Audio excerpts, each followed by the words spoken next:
Hi, so this is a video editorial for the LeetCode weekly contest 495. I really like the problems, like especially Q3 and Q4 were like great problems in my opinion. Like I took a fair amount of time to solve the problem, especially Q4. Like even though my idea was initially correct, I took like there were some doubts, but yeah, good contest nonetheless. So I'll be going through the solutions I implemented during the contest in the order 1 to 4 obviously, and then after this I'll attach a live solve section where you can see me how I approach the problems during the contest itself. Like this for this contest I really recommend looking at the live solve, because like I was struggling to find the solutions, like especially for Q4. So alright, Q1 was, as always, it was a 3-pointer, so it was fairly straightforward. All we have to do was find the first index where si is equal to sn minus I minus 1, and if none exists, return minus 1. So here like none would exist if it's even, right? So like in this example we can see the pointers can cross across each other without ever meeting the character. So this was like, even though constraints were very small, you can easily solve this using like a simple for loop. Q2 was a design problem, and this style of design problems have appeared a lot in contests. So we were given a list of events with IDs and priorities, and the list was given to us initially only. And what we had to do was our query was to find the event with the highest priority, and if multiple exist of the same priority, we want the event with the smallest ID. And our update was we have to update the priority of any active event, and we were given that this update priority would only be called on events with which exist, right? Even if that were not given, we could just run a simple check here, like if doesn't exist then don't do it, but regardless.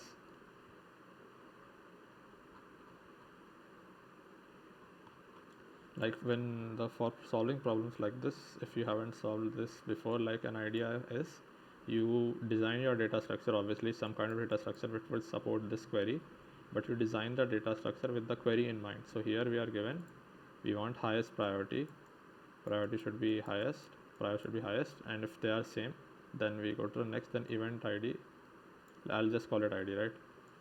ID should be the smallest. So this is how I design my data structure. Like assume I had a set and I inserted priority comma ID of every element as a key, right?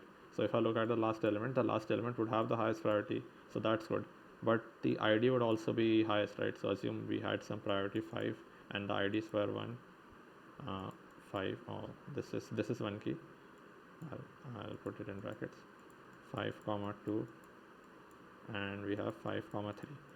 So like assume we had a set and these were our largest priority. If you look at the last element of the set using our begin or priv of end, we'll see that we have this, but we want the smallest key, right? So it would be this, and obviously we can't afford iterating backwards since here less than equal to only 5 events. So what we do is, instead of inserting IDs, we insert negative IDs.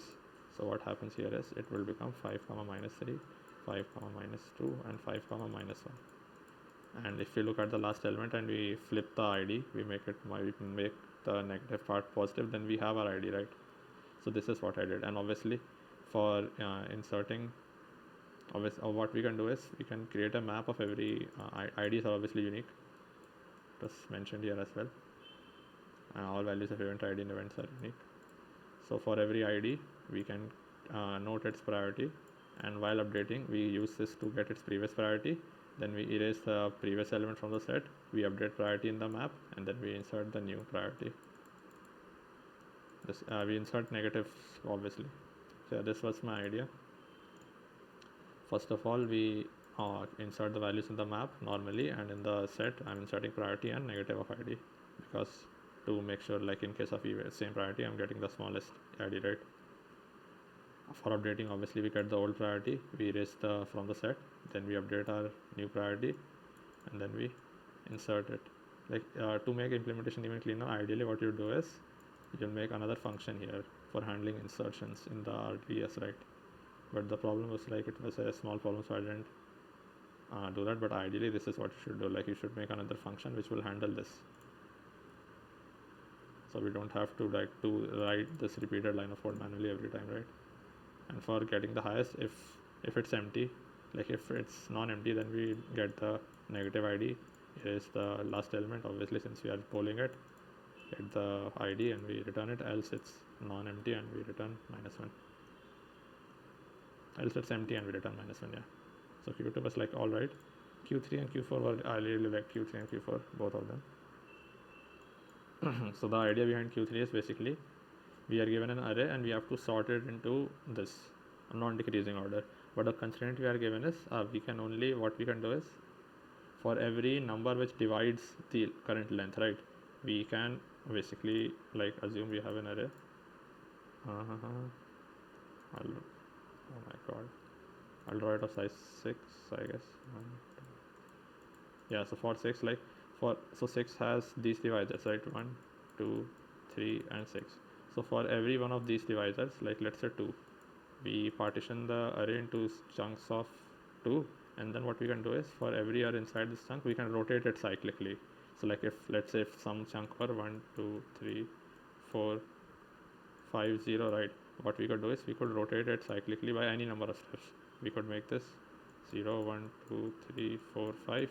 We could make this also 5, 0, 2, 3, 4 and so on, and obviously we could rotate in both directions. But like since rotating in one direction by any number of steps like makes the other direction rotation irrelevant, right? Since this is just rotating one step here is rotating like n minus k minus 1 steps to the other direction, so that's pointless.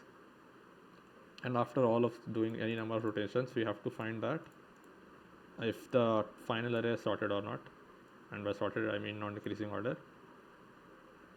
And for this, like we have then for every k which does this, right, we have to add it to our answer. We have to return the sum of all divisors which are able to accomplish this. Okay,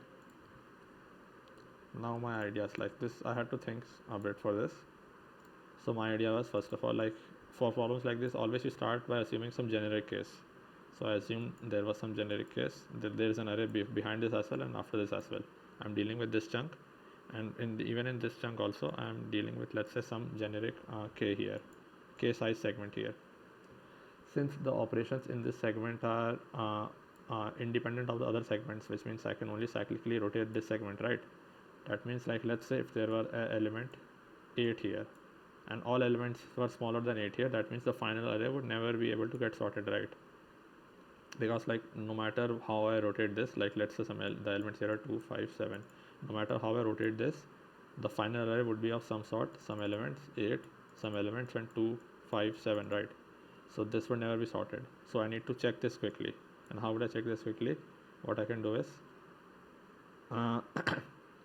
from my previous chunks, I want the maximum element there, and for my current I want the minimum. If the minimum here is less than the maximum here, that means like this is not possible, right? Let's say like the elements here were, instead of 2, 5, 7, there were 12, 5 and 17. So here again the minimum is 5, and there let's say the maximum was 8. Again this will cause some drop, right, where we go from, like, this is the trend of the array, we are static or increasing. We see 8, so this is 8, and then we see 5, right? So this will break the trend. So for cases like this, we don't contribute to the answer anyways. How would you check range max and range min very quickly? I used a sparse table. Obviously I like abusing sparse tables a lot, so I use a sparse table to get the range this min, and I use it for max as well, even though I don't think it's required, but yeah, whatever, I use it for range max as well. So let's say this check succeeds, right? Let's say the elements here instead of 12, 5, 17 or 12, 15, 17. So that means we can still, like, after 8, 12, 15, 17 is valid, right? So we have to do some other checks here. Now let's look at the operation defined on the chunk, right? We have some chunk. The chunk with us is, so this is the part which took me more time, because here the key in my opinion is the visualization of the chunk. So basically what we can do is, let's say we have some array 4, 7, 8, 1, 2, 3. Obviously this is not sorted, but if we take this part, rotate it so that this is at the first, it becomes 1, 2, 3, 4, 7, 8, right? This obviously is sorted. So here we can see a trend, like if the trend of the array is like this, let this be the index, the x-axis be index and y-axis be the values. So a of I, right? If the trend is somewhat like this, we are increasing and then we drop and then we are increasing again. That means like this portion we can rotate behind and attach here. But the caveat is after attaching here, it should be increasing as well. So here let's say 4, 7, 8 and then we have 6, 7, 8. So here if we rotate this backwards and attach it, what happens is this becomes 4, 6, 7, 8 and 4, 7, 8. So it's just the same story, right? Here we have to ensure that the last element here is less than equal to the last element here. And again another idea here is with this trend, if there are 3 such cases, like let's say 1, 2, 5, 6, 7, 1, 2, 3, and then again we have, let's say, what should I add? Anything like 10, 11, 12, right? So here obviously this is increasing, but since we have 3 such spikes like this, we have 1, we have 2 and we have 3, this can't be sorted because we can only perform a rotation, and in a rotation this thing will get probably aligned with this, but then this is misaligned, right? So yeah, this is the idea. Either we have 1 or 2 less than equal to 2 such things, and even in this 2 such things we have to ensure that the last value here is less than equal to the last value here. So like if I were to draw this diagram properly again, what happens is we have this and we have this. So after rotating, if we put this here, this will become something like this, right? And this is our trend, what we wanted. So yeah, this was my idea. And again, another key thing is, a super important thing here is we have to iterate on all the divisors of some element, right? And the of n, right? Of the divisors of n. So what we can do is we can pre-compute all the divisors of n. After the pre-computation, we can iterate on these windows separately. The reason why this works is, let's say these are the divisors, right? And divisors, the values will increase, right? So it is 1, it is 2, let's say we are for 12, for some 12, 3, these are the divisors of 12, 4, 6 and so on, right? 12. What we are doing is, for every divisor we are iterating in windows of size d, right? So here it will take us n by d steps. Here it will take us n by 1, n by 2, n by 3, n by 4 and so on. So what happens here is, even though this might seem like an n square loop, it's not an n square loop. In fact, it's even a less than n log n loop, because if we do this, here we take n common and then we have 1 by 1 plus 1 by 2 plus 1 by 3 plus 1 by 4 and dot dot dot. The sum of this is log n, actually ln, natural log n. So we have n log n which will pass. So basically this was my implementation for this problem. One more thing I forgot to mention. How am I checking if the number of such trends here is less than equal to 2? Basically I'm maintaining a prefix sum where if the trend is normal, then I'm not doing anything. So here the prefix sum would be 0, 0, 0, 0. But as soon as there is this, where ai is less than ai minus 1, that means this drop happened, right? So here I'll do 1. So now the prefix sum here is this, and then I do a pfx r minus pfx l to get the number of such drops here. And if the number of drops is 0, obviously that means the entire thing was increasing, right? So this is good.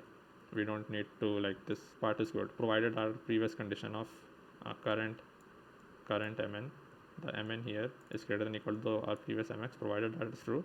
This is good, so we don't need to worry about that.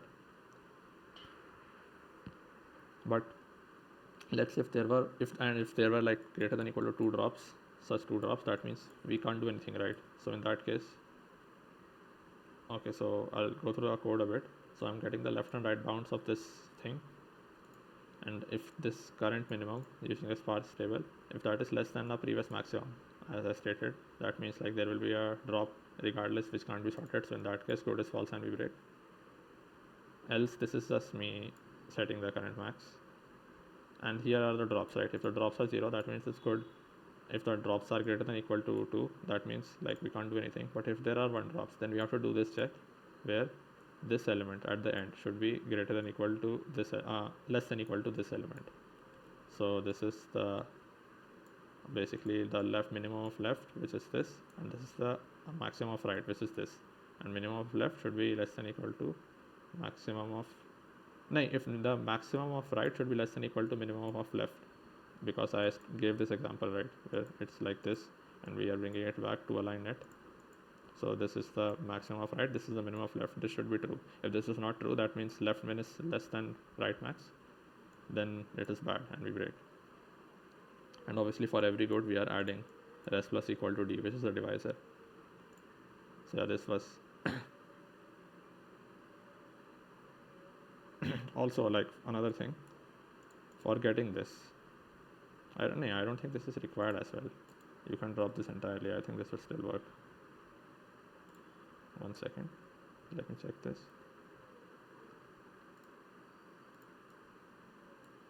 303 303.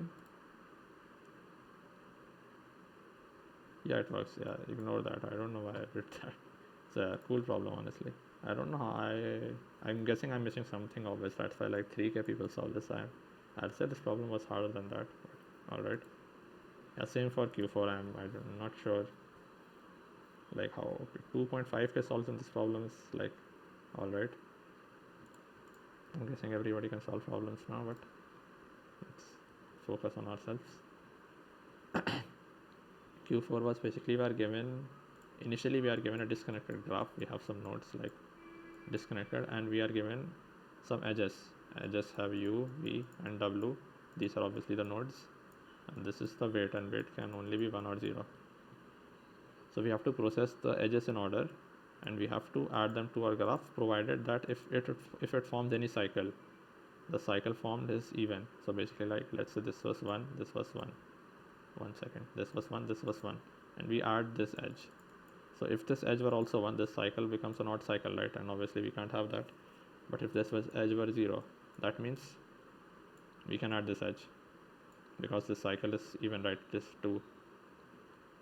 So basically like we have to count the final number of edges that are in the graph successfully added. So like I struggled a lot with this problem because I was thinking the wrong way first. I was trying to do some like finding some like optimizations or something, but the main idea here is how I implemented it, at least, was to use small to large merging. Small to large merging is a like fairly common idea with like graph and tree problems. I hadn't used this before in a graph problem, but that's why it took so long. But yeah, basically here the idea is, if you use DSU, you would be kind of aware like in DSU what we do is we always merge the smaller component into the larger component, right? And this is what I did here. Basically like first of all, let's say let's solve another problem. Let's say we had some graph like this, right? Now we have to add this edge. How do we tell quickly that this edge will form some even or odd cycle? So my idea was like, let's say if the parity here is pu up, pu only parity u, and the parity here is pv. If after, and we are adding some edge w, if pu zor w equal to pv, then we can add this edge, because like let's say here the parity was this edge is 1, this edge is 1, so the parity here is 0, right? This is odd, this is odd, so it becomes even 2. And here let's say the parity was 0 1, so the parity here is 1. Now if the edge here is 0, that means 0 or 0 is not equal to 1, right? And if you look at the entire thing, the graph will have an odd cycle, which is 1 1, which is 2 0, so 2 again, 1 3, and then so this is 3, right? This is an odd cycle. But instead, if the parity here was 1, what would happen is this becomes 0 zor 1, which is equal to 1, right? And again we can see the total sum is 4, which is even.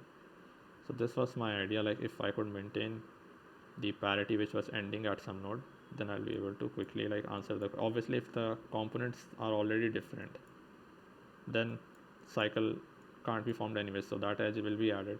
But again, the part which took me the longest was, I'll erase this, The part which took me the longest was like, let's say we have some a component which has some parity, like here it's 0, here it's 0, and here it's 1, and we are adding this to another b component, and there we calculate the parity from some other starting point.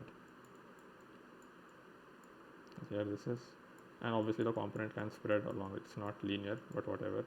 This I'm trying to solve for some let's take this case only. So here the parity is 0, 0, let's say 1, 1, 1, 0, 1, 1, 1, and then 0. So now if we obviously, like if you are adding a single edge to a component, you can easily guess the parity, right? But here after adding, we would have to recalculate the parities again. Obviously, one thing you could do is you could run a DFS on the entire graph from some arbitrary starting point or a fixed starting point and then recalculate it, but that would that can easily explode, right? For that case, you can assume like you had a 2 linear graphs and then you keep on adding edges like this. This won't work. So here what we do is obviously we maintain the component sizes, and what I did was I took the largest component size and I merged the smaller component into the larger component, meaning here let's say we are adding this edge. I'll draw the edge in red. Let's say we are adding this edge. So what I did here was I didn't recalculate it from the larger component, I only recalculated it from the smaller component. So let's say the edge was 1. So what would happen here is, here the parity is 0. So let's say the edge was 0 actually. No, let's say the edge was 1, my bad. What would happen is, here the parity is 0, after going through 1, the parity here would become 1 again, right? And then based on the edges, they get recalculated. Like even if the graph were here, the entire graph will get recalculated. But with this, we have to ensure that the DFH we are running on, that component is smaller than equal to the size, the current component. And what this smaller to large thing accomplishes us is that basically this ensures that if, again similar to the previous problem, how it was causing a this what we call this harmonic sum, right?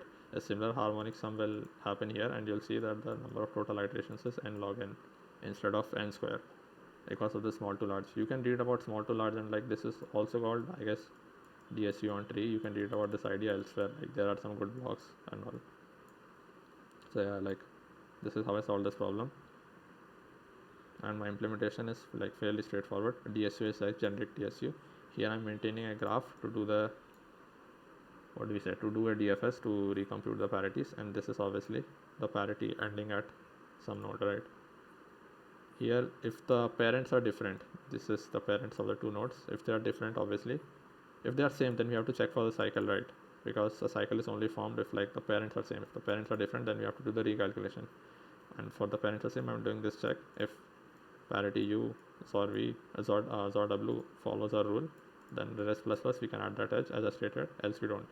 Now this is not forming a cycle, so we do small to large merging here. Initially we assume x to be the larger one, y to be the smaller one. If not true, then we swap them. Now it's true.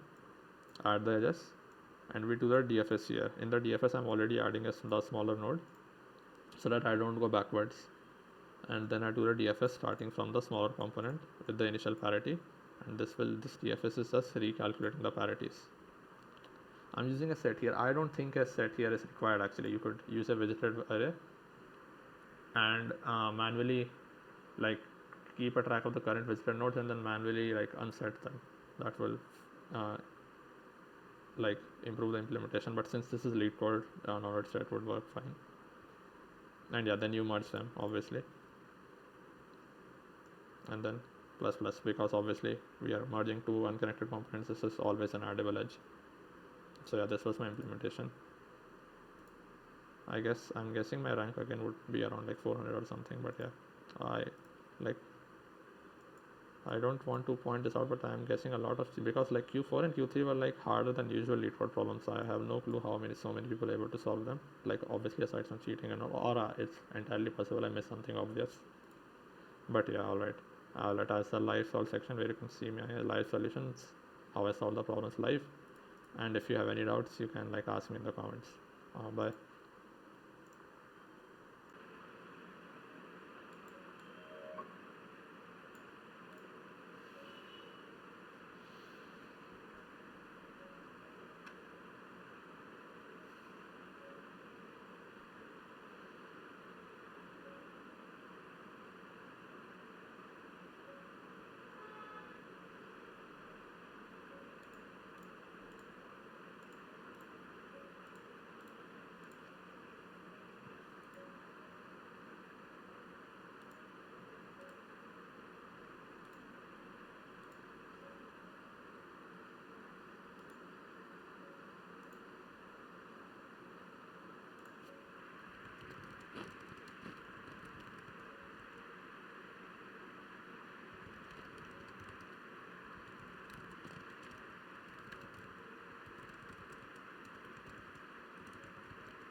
128 या sir, fuck, ये तो फिर मैं load से कर सकता हूँ.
इसी का हमको चाहिए था थोड़ा.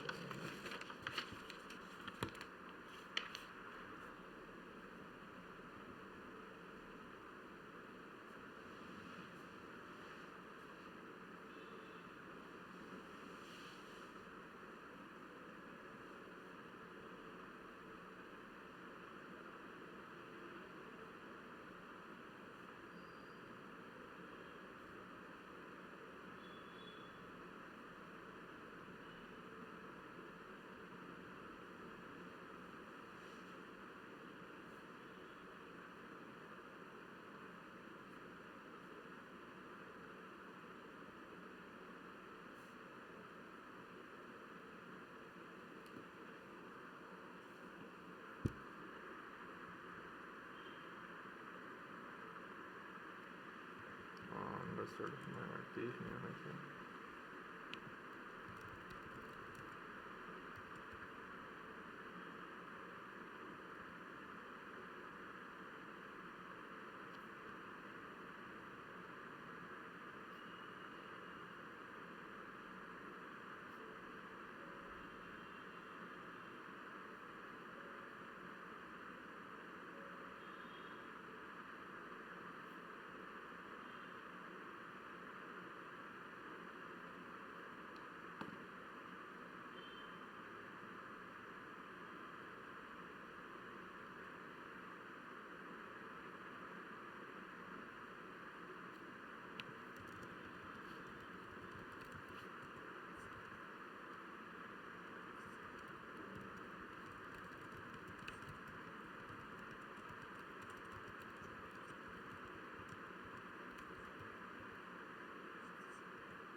अकाउंट में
कुछ आइडिया नहीं आ रहा है.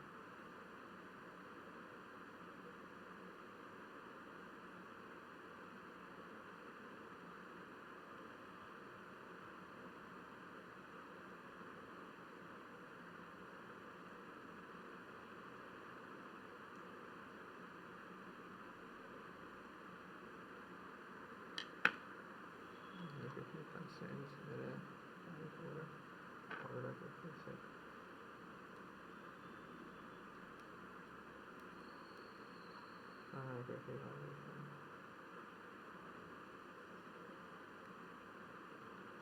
साइकिल स्ट्रॉन्ग कितना है.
In case where this fails.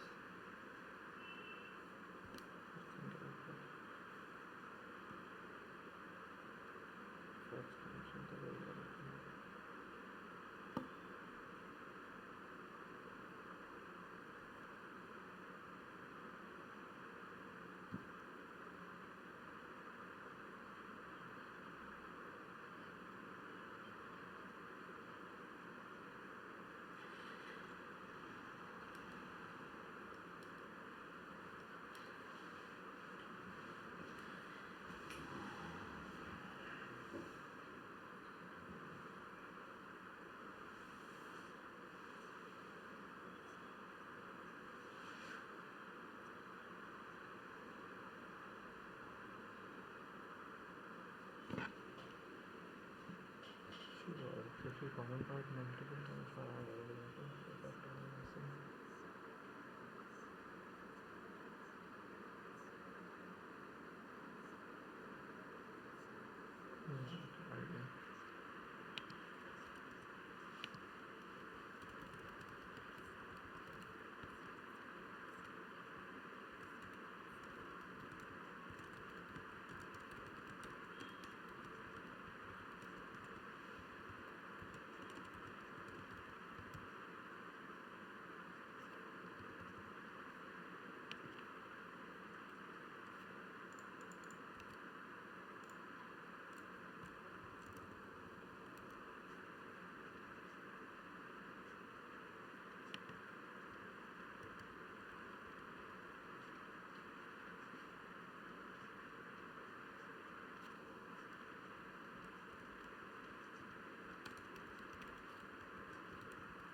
इसे डॉट सिंपल मुझे तो समझ नहीं आ रहा.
Smaller model लूँगा.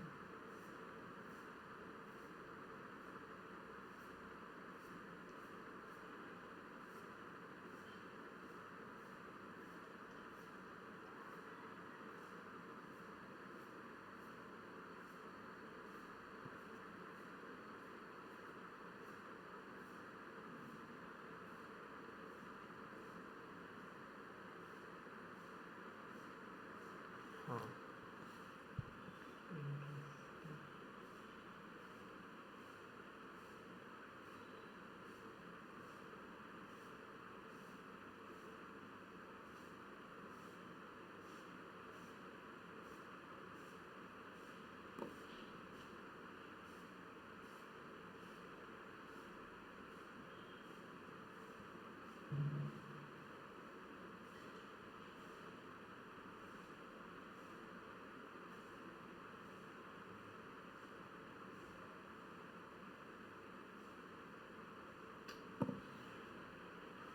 हम कर सकते हैं. बहुत इंटरेस्टिंग प्रॉब्लम है.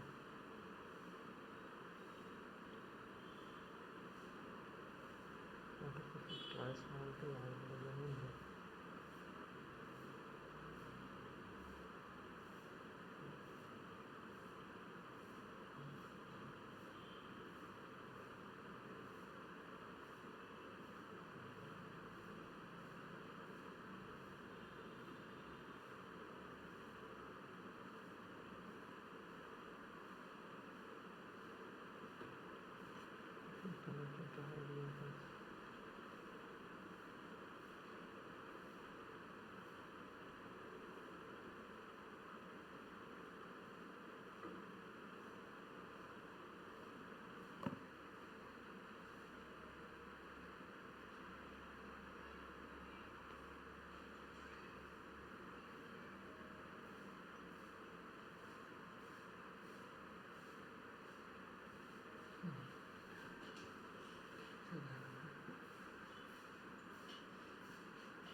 किससे यहाँ से हल करना है तो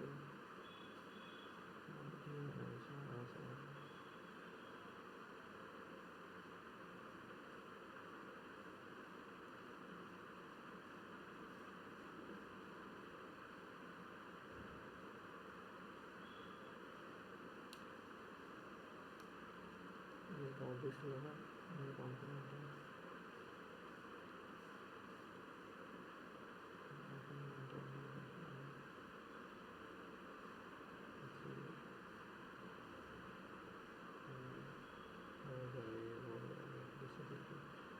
hard part is this.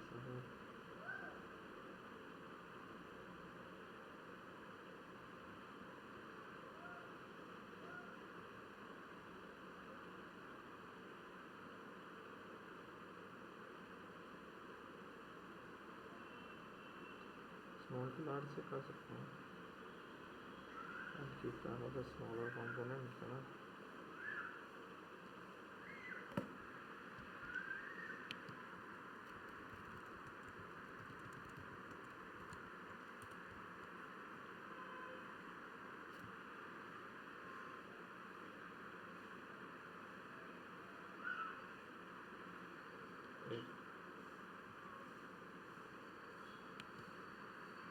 One will be smaller,